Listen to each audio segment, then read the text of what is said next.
coming today to the first Wingara Aboriginal Wealth Series for 2019. I'd like to now invite Uncle Alan Madden to welcome us to country before we begin. Thank you. Thank you. Once again, my name is Alan Madden, Gadigal Elder. For my first song, After Party. Two apologies for the terrible weather we're having outside at the moment. Sorry. And I've been able to welcome you to my country, my language, as well forbidden to talk our language a long time ago. New South Wales Health, I'd like to pay my respects to all involved over the many years. And I've been coming here for quite a while now, and it's always an honour and a pleasure to welcome one and all. As we've all welcomed the countries, I'd like to acknowledge our Aboriginal elders, all elders, past and present, and pay my respects to all our Aboriginal and Torres Strait Islander brothers and sisters. From whatever Aboriginal or Island nation you may have come from, welcome to Camaragal. And to all our non-Indigenous brothers and sisters, a very warm and sincere welcome to you to Camaragal. No matter where you've come from, whether it be across the seas, across the state, or across town, once again, a very warm and sincere welcome to you. And as I've mentioned many times before, was, is, and always will be Aboriginal land. Only three things short than that: coming, taxation and going. It's always an honour and pleasure to welcome one and all to Camaragal. Camaragal is one of 29 clans of the Eora Nation. The Eora Nation is bounded by nature's zone. The Hawkesbury River to the north. Mobs up that way call it the Darkinjung. The Pean to the west, the Derribin, and Georges River to the south, Kaimai. And in between those three mighty rivers is the Eora Nation. And in that nation there are 29 clans. And the clan's land we're on today is the Camaragal. On behalf of members of the Metropolitan Local Aboriginal Land Council and of the Camaragal mob, once again, a very warm and sincere welcome to you. There's an old saying out there, I think it's very appropriate for you mob here today. You fellas heard it 1,000 times before. They say where there's a will, there's relatives.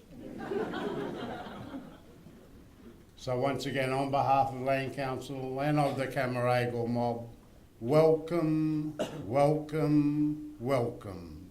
Thank you.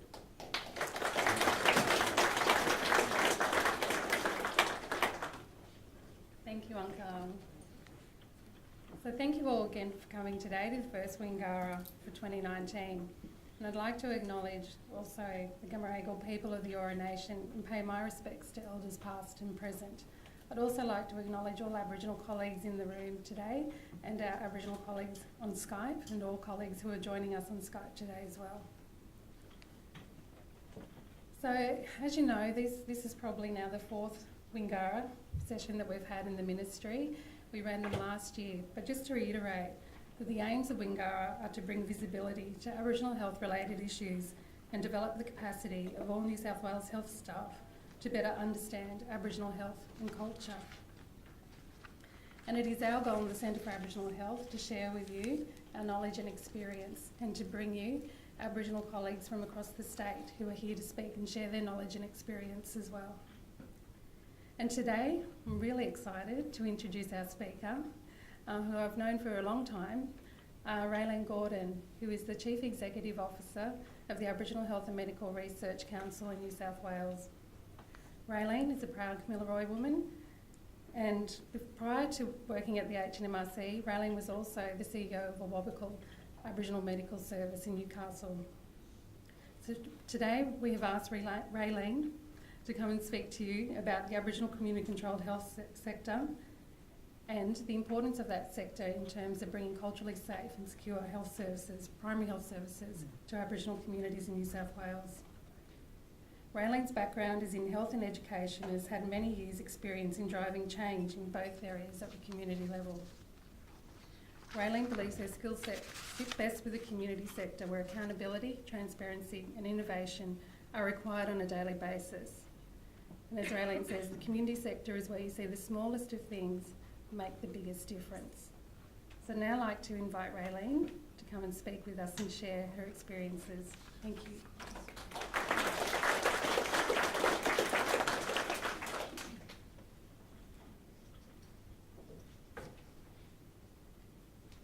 Just while we're setting up talking about relatives, I've got one in the room, Buddy Colin Gibson. You want to? There he is. He's my nephew. Shame job. Before I start, I'd also like to acknowledge the traditional owners of the land, the Camaragal people, and pay respects to elders past and present. As Jerry said, I've worked across government and non-government for most of my career. I used to work in New South Wales Health when the Health Service Performance Improvement Branch was around. People remember that? Under Raj Verma. I was in the in that unit here for about 8 years. Then I went to ACI and worked there for about 2, and then went to Awabakal and for about 6, and now I'm at HMRC. So I'm going to try and give you a broad overview of the community control sector, but I'd really like to hear what people would really want to know about the sector, so I'll leave enough time at the end for people to ask questions. So the community control sector was born out of Aboriginal people experiencing discrimination and racism in the health system back in the day. There were quite a few people that were advocates around at the time, and Redfern was actually the first Aboriginal medical service to get started back in 71. The Redfern still plays a key role in the Aboriginal community control sector in terms of advocating for new services across the state. In fact, they were responsible for helping set up the national body, which is NACCHO, the National Aboriginal Community Controlled Organisation, which is the key peak body at a national level.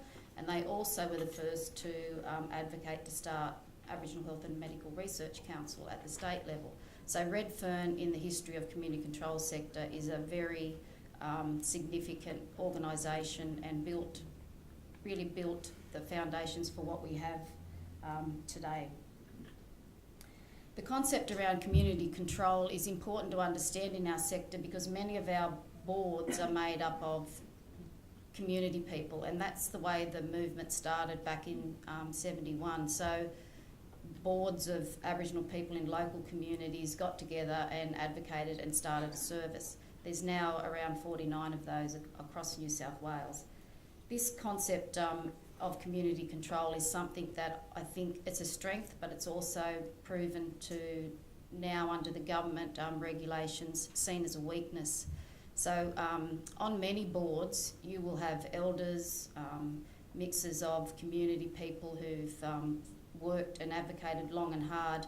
Sometimes that doesn't sit well with where government wants you to go. I mean, there's a lot of talk now around skill-based boards where they're wanting you to have expertise in finance, in legal, to be on your board, whereas that's inconsistent with the concept of community control, where these services were born out of people fighting hard for services in their community, and they're just community people. And so now there's a shift around the governance of our organisations to comply with what government want to see happen in communities, and so that's a real struggle at the moment for our services, and it's starting at the national level. So NACCHO has been trying to get their constitution changed for about 3 or 4 years now, and it still hasn't got over the line. HMRC will go to the members in October and try and get their constitution changed. So you can see it from the national to a state, and it's actually impacting local services, the governance of an organisation. So that concept around community control is a very challenging space to work in. And I can say that being a CEO of a big Aboriginal organisation in Newcastle, where you have a mix of experience on the board and very different priorities to what the government want you to deliver. So that's really important to know when you are dealing with an Aboriginal organisation. They're not just got to meet the funding contracts and the guidelines, the KPIs, they've also got to work with a board of people who have come from an era where they've fought very hard for what they have and are very proud for what they have. And to introduce change is a very, very slow process. So that's one of the challenges that I think many funders, many government organisations have in dealing with community-controlled organisations. The definition of Aboriginal health, I'm not going to read this out to you, but it's very different to what mainstream people see as health. We look at all the impacts everything that impacts on a person's ability to access healthcare. This is one of the challenges around, and I'll talk about funding a little bit later on, but it's a concept that is very hard to understand if you've never worked in this space. So this concept around comprehensive primary health care, I didn't understand it when I worked in the government. I didn't really truly get the concept of comprehensive primary health care until I worked in an AMS. And I've been a patient of an AMS for most of my life, and I still didn't get that concept of, so how do you actually deliver comprehensive primary health care for what that means on a bit of paper. So it's transport, it's social security, it's housing, it's all those social determinants of health. So when you're trying to cost a service and you're trying to apply for funding, how do you cost that into a funding model that fits with the government's agenda? And I'll talk a little bit more about that. So this is the ACCHO sector across Australia, and why New South Wales is so significant is because we have the biggest membership across all the states. So our peak organisation, HNMRC, has a very big influence across Australia because we have the most members. And it's because of, I think it's because of Redfern and that being the first AMS and spreading all the AMSs across New South Wales that we've actually grown to be the biggest state, and we have the population. So there's around 140 Aboriginal community controlled organisations across Australia.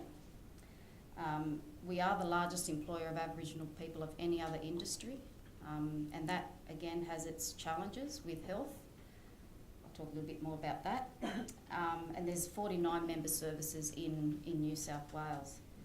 Each of those, imagine this, so we're the peak organisation. We've got 49 organisations that are all autonomous with their own boards, running their own service, and we've got to try and advocate on behalf of all those communities. It's not an easy job. I thought I'd talk about some of the emerging issues in the sector that are happening right now. There's a real GP shortage across New South Wales.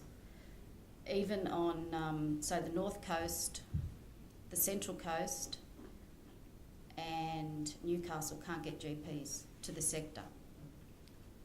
A real shortage. I'll use Central Coast as an example. So they have the equivalent of, they've got around 5,000 active patients on their books. They've got the equivalent of one GP.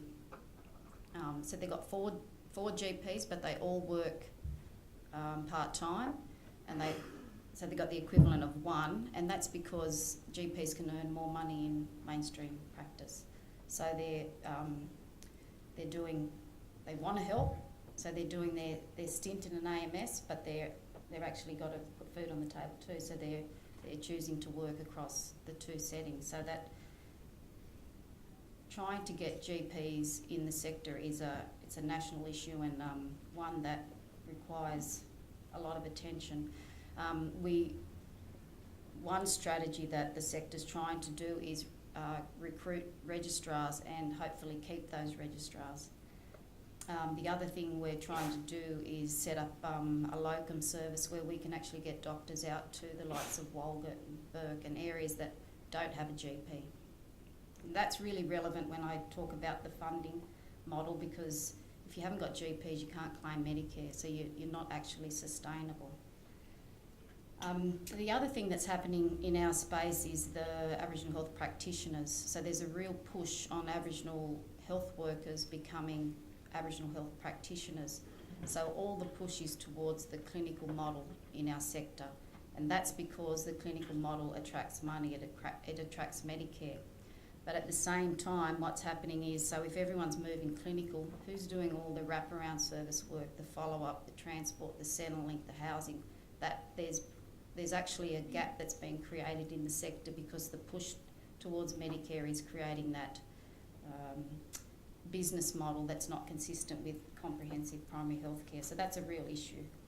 The other real issue is around primary health networks. So a couple of years ago, Medicare labels changed to primary health networks. The primary health networks now get any new funding in Aboriginal health, and they commission the services out. So that means that an Aboriginal community control service needs to be able to be competitive in terms of tendering for services. So any new money, particularly for mental health, drug and alcohol, are the two big ones, which are probably the two top issues in our sector across, no matter where you live. All the money's going to those primary healthcare networks, and their tendering and commissioning of services is not ideal. So you actually have to have very snazzy tender riders and very efficient systems if you're going to be able to tender for that money. So that's a real threat to the sector. It's probably the worst. This is probably the worst I've seen the sector in a really long time. It's almost like we've gone back to 20 years where the best submission writers got the money, because that's what this actually is. So I don't know whose idea it was to do that, but it wasn't a very good one, and the services are actually suffering that now. And what's actually happening as well is that it's making services compete in their... So the community control sector was built on supporting communities, where this is actually... We're now in competition for money from our own services. So it'll be interesting to see how the primary health networks sort of evolve that commissioning process. We've given them a couple of models around quarantining funds for the sector, around select tendering. There are other models, and unless they adopt that national across the country, I think that our sector will be threatened further. The next one around addressing the social determinants of health is one that I think the sector has struggled with for a really long time. So as part of this commissioning process, they will ask you to cost a service. So how much does it cost you to deliver a chronic care program to a patient? And they will put criteria that says you can have 12 visits of this, 5 visits of that, 3 of this, 3 of that. That actually doesn't work in our sector, because we deliver what a patient needs, not to a guideline where you have 12, 5, 2 or 1. So, and the cost of driving someone to their housing appointment and being there all day, the cost of being in court support for a family, how do you cost that out, and how do you put that, how does that make you effective? How do you tender and be competitive for funds when the social determinants of health have not been addressed in any of the funding models? So that's a real issue. That's not an easy one to address, but it's something that if we're going to get real about the cost of services to Aboriginal people and improving health outcomes, we have to look at that. So NACCHO is actually doing a piece of work on that at the moment about what they call it, needs-based funding. So how much does it actually cost for all of that to deliver? How do you cost that out? So they're doing that as we speak. I talked about the role of the Aboriginal health worker. It's great for Aboriginal health workers to have a career progression, but what's happening around who's delivering the wraparound services? And the other thing about that is it's really been forced, I think, in my opinion, around Medicare. So Aboriginal health practitioners can claim more than a nurse can, for example. So for me, if I was going to have a career, I'd do nursing, because you've got all these other options. Your workforce opportunities are broader, but as an Aboriginal health practitioner, you're sort of, that's going to be your career progression, and that's where you go. So I think there are a number of issues that needs to be looked at around the Aboriginal health practitioner. There's also we find it very hard to attract and keep people in our sector because our award is inequitable. So staff employed in the community controlled sector come under the Aboriginal Community Controlled Health Services Award, and it is so much lower than any other award. We lose staff. They come to us, train them up, and then they'll pop over to the LHD because they can get paid so much more money. And you don't blame people for doing that. Everyone has to do that. But the award is a real issue for the sector.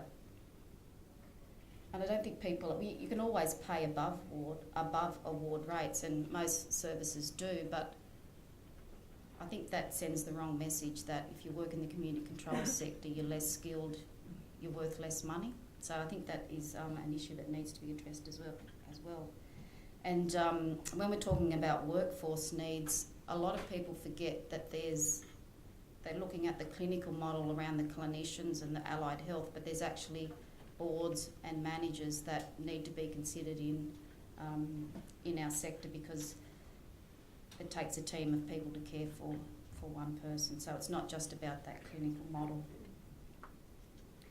Aboriginal health as a business, this is the thing that, so I talked about the primary healthcare networks. It's actually turning our sector into our disadvantage into a business. So people are, as soon as that tendering process came out, everyone was interested in Aboriginal health because there was money involved. So you would see service providers who'd never delivered in that space before suddenly being interested in tendering to deliver Aboriginal health services. So then that impacts on our sector. So the other thing that, so most services are funded from multiple sources, and the Commonwealth are proposing a new funding model which is based on clinical activity. So at the end of the day, what it means is, normally if a patient came into an Aboriginal medical service, all that opportunistic care we would do there and then, one visit, we've got the person in, let's check ears, eyes, let's do everything.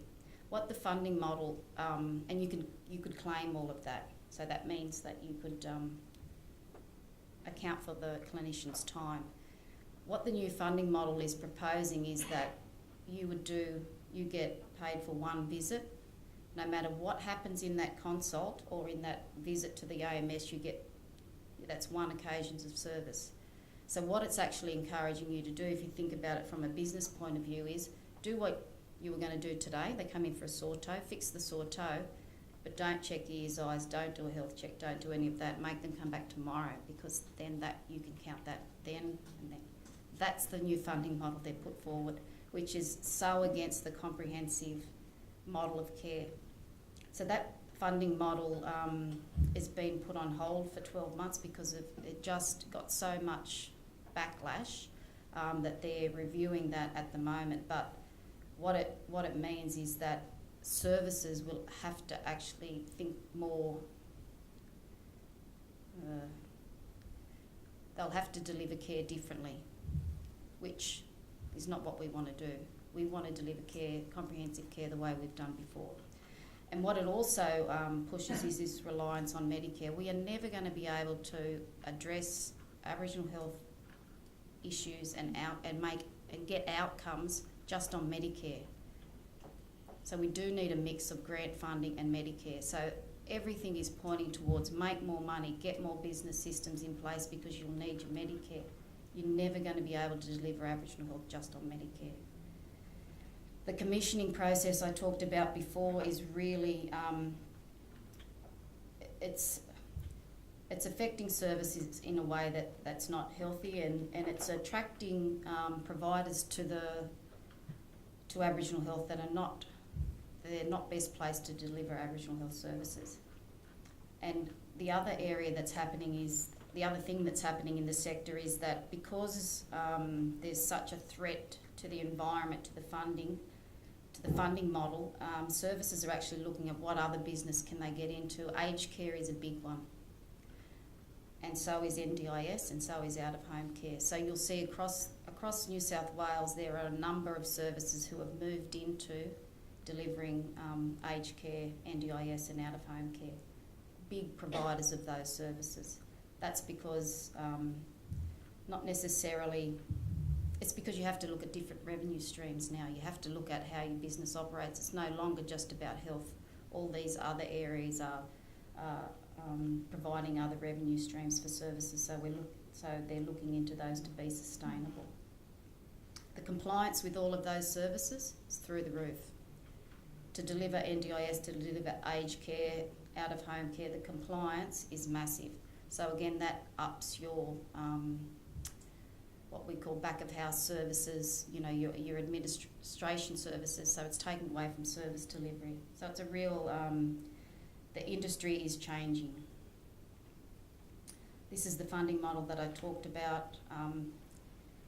We did a piece of work around the data quality. So what they did was they tried to give each service an estimate of how much, based on their clinical activity they had at the time, here's what you would get in the next, under the new funding model.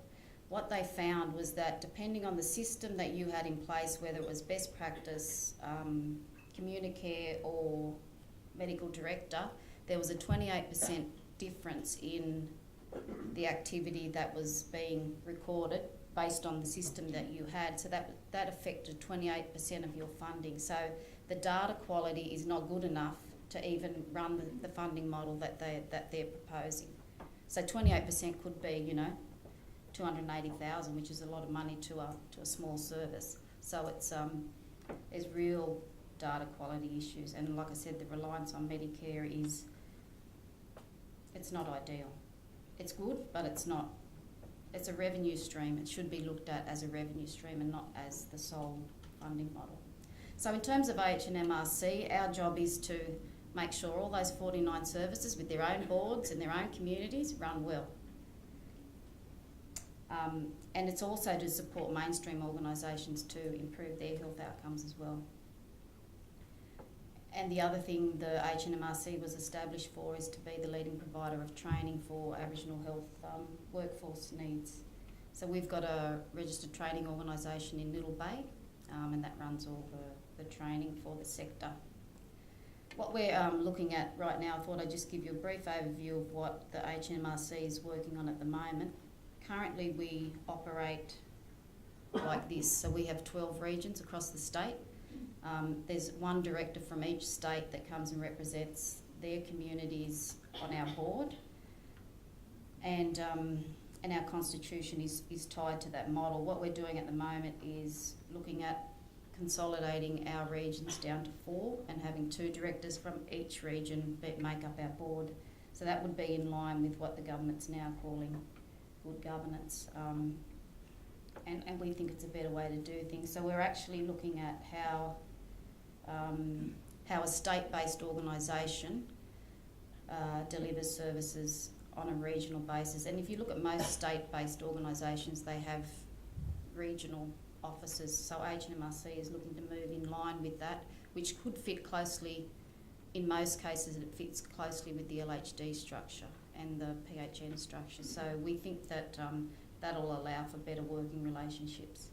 So really we're looking at having the central office with 4 regional offices that we do our business with. They're the, you probably can't see those, but they're the AMSs that would sit in those regions. I thought to finish on, has anyone seen this? The article written by Summer Finlay around being a good at Indigenous Ally. Did you see that? Yeah. It's quite good. Yeah. So I thought anyone that hasn't seen it,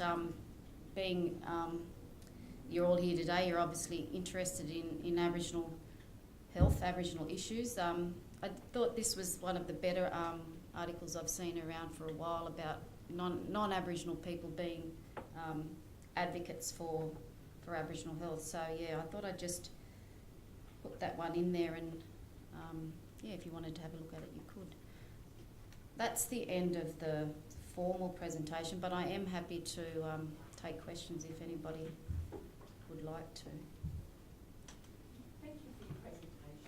I just have a quick question about traditional healers, Aboriginal traditional healers. Is there a place in Aboriginal community controlled health organisations for Aboriginal healers formally, rather than just every now and then if that all happens? Yeah, there's while I was at a Wobbical, there's a group that are travelling around now, and it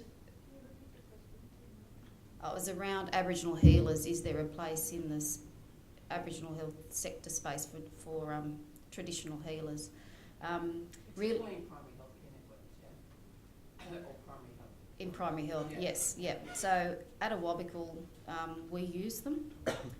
So at a state level, they're trying to advocate to get in more communities, but my take on that was because there were some elders in Newcastle that were very uncomfortable with having traditional healers from other areas come into their country.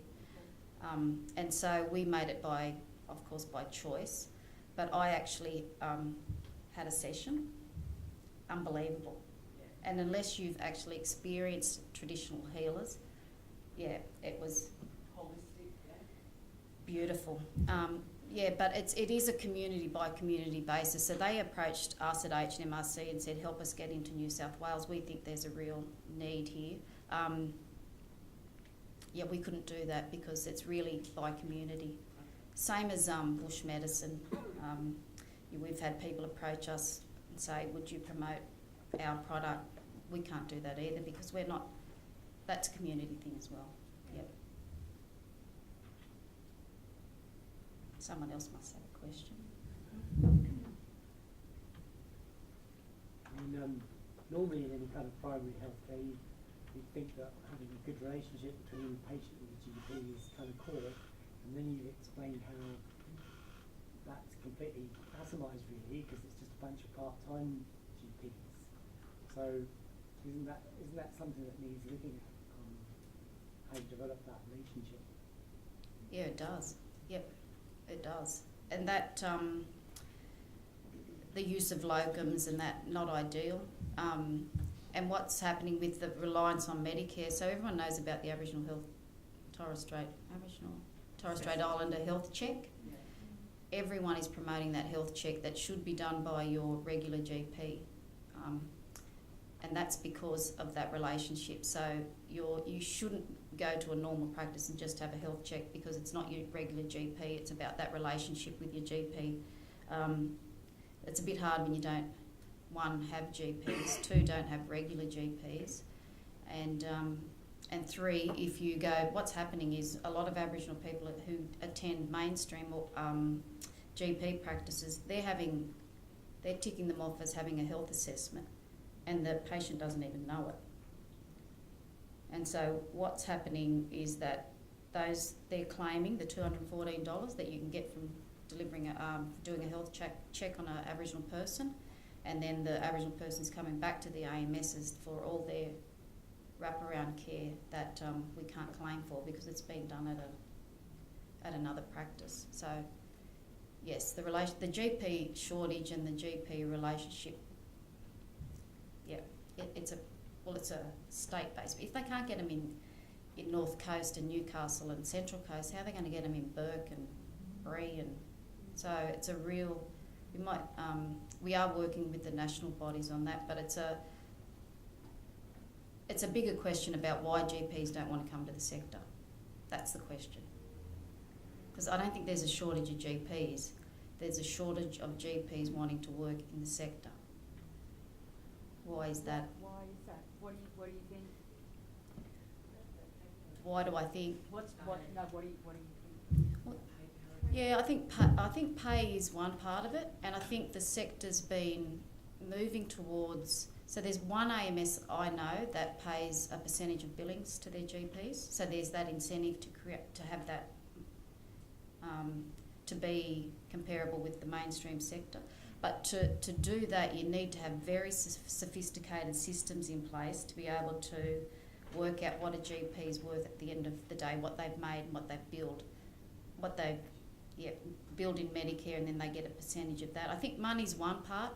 The other part is where's the GPs who just want to give back, who are really interested in Aboriginal health and where are they?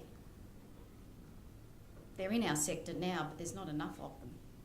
And that's one of the things, you know, you don't work in Aboriginal health for the money. I can tell you that, you know.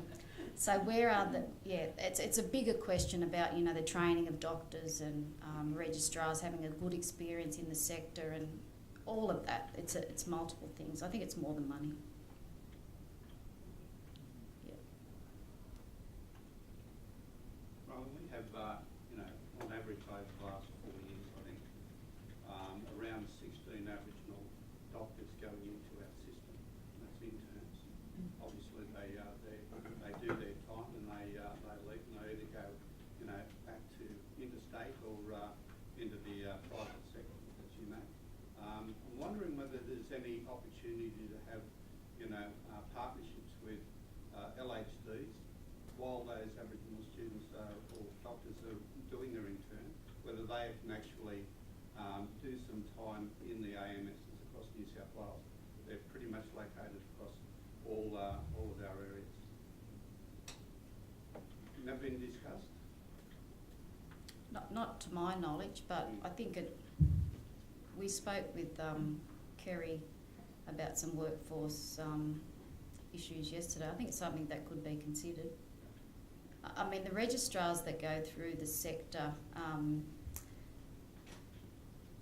choose to because they see so much more than they would in mainstream practice. So they learn so much more, they learn quicker, because the presentations from GPs I've spoken to, they wouldn't see it they wouldn't see some of the conditions that they see in AMSs in mainstream. So if you can just get them there, you can quite often keep them. But that's an issue, is getting them there. You're keen to have that conversation with them? Yeah. Thank you for your presentation. I'm wondering if mental health presents any unique challenges in, you know, the work that you're presenting on. I know it's a huge thing and it's got its own problems even in the mainstream health sector, but I'm wondering if there's anything you'd like to say on that? Only to say that it's really difficult. So we've got anecdotal sort of evidence that culture and culture programs really complements the clinical, so counselling and psychology work and all that. But it's very hard to evidence that work around how that impacts on someone's treatment. So so there's some very good models in our sector across the state around how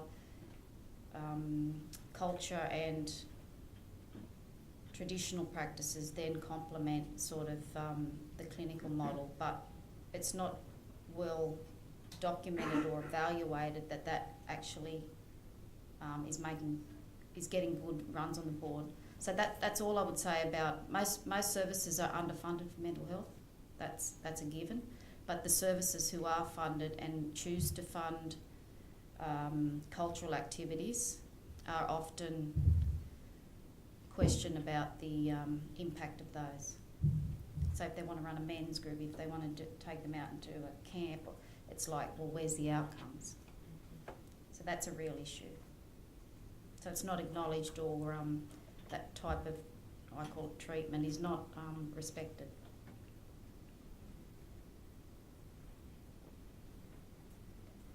Hi, Raylene. Thanks for sharing your insights. It's really interesting to hear all of these things. I was just wondering whether you could share what you'd like to see in terms of governance in Aboriginal medical services to protect the community-controlled aspect while also sort of meeting the requirements for accountability with government funding. Yeah, how do you see that a good governance model looking into the future? Yeah, that's a good question. Do Do I believe in skill-based board? Yeah, I do. Do I believe in community control? Absolutely. That's been the success of the sector to date. I think a combination would be good. How that happens though, and I've been around the table of many discussions around how you do that and why isn't community expertise considered skill-based and all of that. But I think the reality is, we're operating in an environment that we need to have access to technical expertise around legal, finance. So my ideal board would be have a community control board, but have a subcommittee where you had your technical experts that sort of were asked when needed to advise. That's what I would have. So I'd have a subcommittee that was they wouldn't be part of the board though. Because at the end of the day, when everything goes, when you need your community to be on board with any change, they're the ones that do it, not those. So I would have that set up. So is that the model that's changing with Nacho and Yeah, AMIC? Is that the direction it's going? Nacho are moving towards that sort of arrangement, not in that structure, but that arrangement to have a skill mix of community and the technical side of it, yep. And it's taking a very long time to get over the line because people are still, and rightly so, community control is that's what they're fighting for.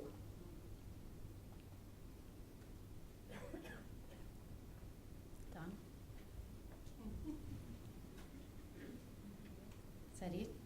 Thank you everybody for listening. Thank you very much.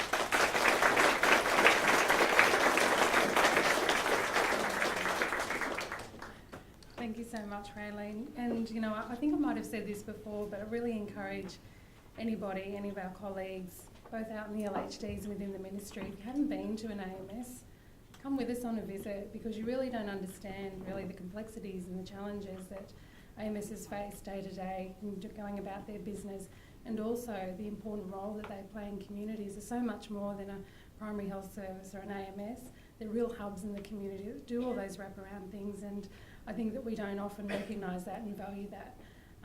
And I'd also just like to say, Raylene, that in terms of our partnership agreement as well, we've had a very long-standing partnership between the Ministry and the Aboriginal Health and Medical Research Council, and that arrangement is replicated on the ground between LHDs and AMSs, and just how important that is, particularly given the complexities that you talk about in that changing environment. Something that we need to be really mindful of in how we support AMSs to do the business and actually work through some of those challenges in partnership with AMSs, because at the end of the day we all want the same thing, and we want to improve Aboriginal health outcomes. Did you want to say anything about the partnership and what you'd like to see going forward, or we can leave that for another day?